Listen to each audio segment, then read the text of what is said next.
in our party, our constitution does not, allow for consensus. Now, in our party, these encumbrances came into force because during the primaries, some people felt they were shortchanged.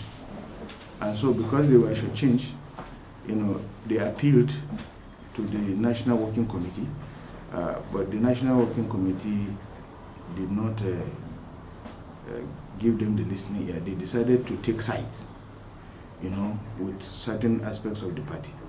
So, in line with everybody's fundamental rights, so many court cases are now, being adjudicated upon. Some have been dismissed and they are on appeal. Some are, so the issues cannot, a political solution was sought.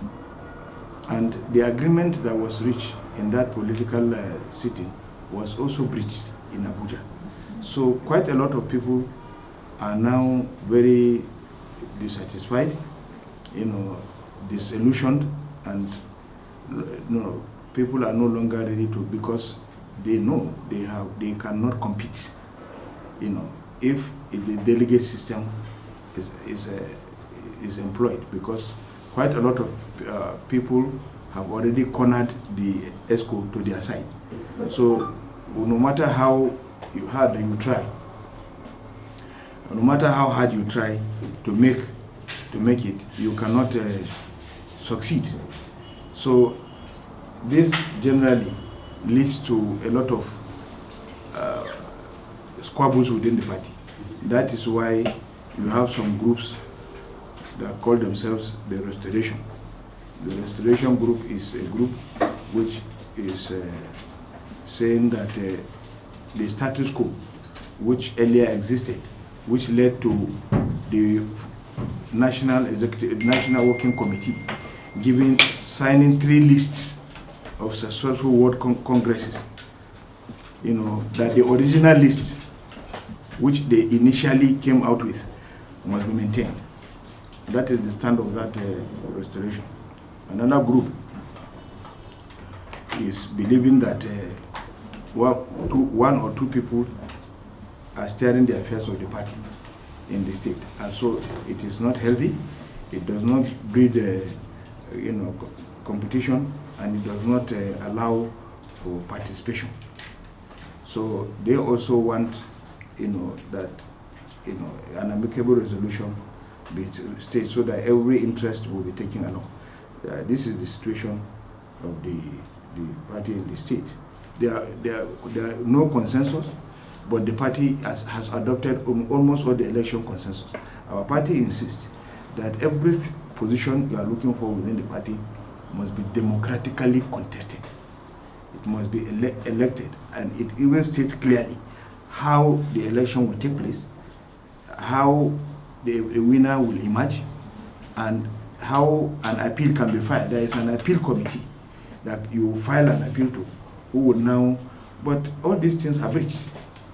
So, and when you take it to the national that ought to have, been the custodian and are supposed to, protect the integrity of the Constitution, it is also flagrantly violated.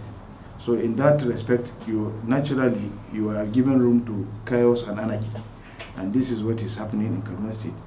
Although the State Executive Committee, the current state, are trying to maintain that there is no squabbles within the party.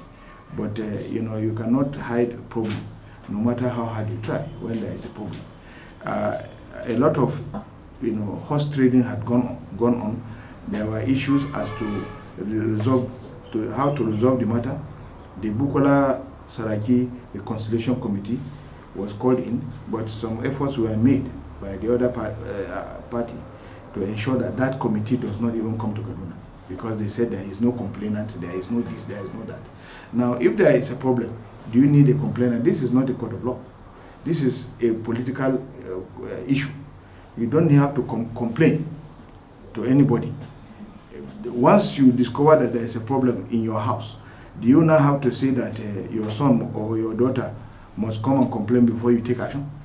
The State Executive Committee is also not helping matters, because they have clearly demonstrated their partisan interest, and most people have seen where they are heading to.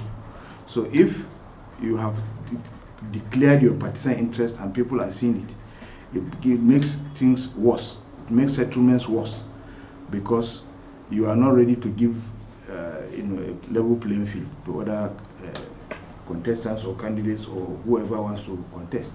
As concerned members believe that the party is going in the wrong trajectory, and we want to bring it to the right trajectory and to ensure that the right things are done at all times, and not for some very few people to begin to steer the affairs of a political party where divergent interests are domiciled. Let me say that, let me be very clear. We say the Magharibi faction in Kaduna State has already hijacked the party, and they are doing as they like.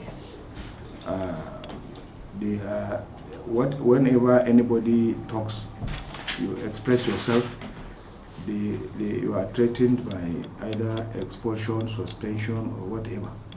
But you cannot gag, the mouth of truth, no matter what. So we will continue to talk.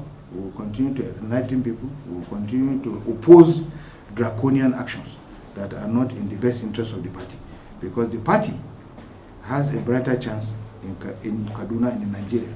But with such type of activities, I don't think the party is going anywhere. Well, as far as I know,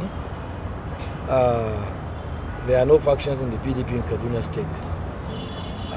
It is part of politics for people to have divergent views. That is the beauty of democracy. But in real fact, to the best of my knowledge, there are no factions in Kaduna State. I know there were some party members who felt aggrieved about the local government congress, and they went to the courts, and the court threw out the case that was instituted against the party. I'm not aware whether they filed an appeal, and even if they filed an appeal, that remains pending until the court so decide or otherwise. But for now, as it is, as far as the highest organs of the PDP is concerned, the National Working Committee, the NEC, and even the convention. At the last convention, all world congresses, local government congresses, state congresses that were so conducted before the convention were adopted and approved. So that is as for the party. On the legal angle, like I told you, to the best of my knowledge, there is no such recognition legally or in any way. Consensus has a place in the constitution of the PDP, one. Secondly, as for the current ESCO in the state, I was part of the caretaker committee. I was at the Congress venue. You recall that the Congress which took place in October 2020 did lasted from Saturday until the wee hours of Monday. So if it were consensus all through, what were we doing for such a long period? Votes were being counted. Procedures were being followed to ensure that all that was take place and did take place was in line with the guidelines set forth by the party. On the issue of anybody hijacking the party, I don't think so. Why do I say I don't think so? And it's a fact on the ground. You see, when leaders who are supposed to have access to people or give access to people don't allow people to even get across to them, so how do you play the politics? Some other persons who are supposed to probably be in the forefront don't even want to be associated with members of the party. But Magharibi's doors, as everybody knows, are open 24/7. So I don't think Magharibi has hijacked the party. I always say Magharibi allows access to himself as the leader of the party. You see, going by protocol, the former vice president is supposed to be the leader of the party. But the former vice president does not even allow members of the party to have access to him. So can you take somebody who is in absentia as a leader of the party? Certainly, there must be no vacuum. Somebody must step in. And I think that is what Makarfi has credibly did so far in ensuring that he has access, he throws his doors open to people, particularly party faithfuls, and serve as a rallying point of the party.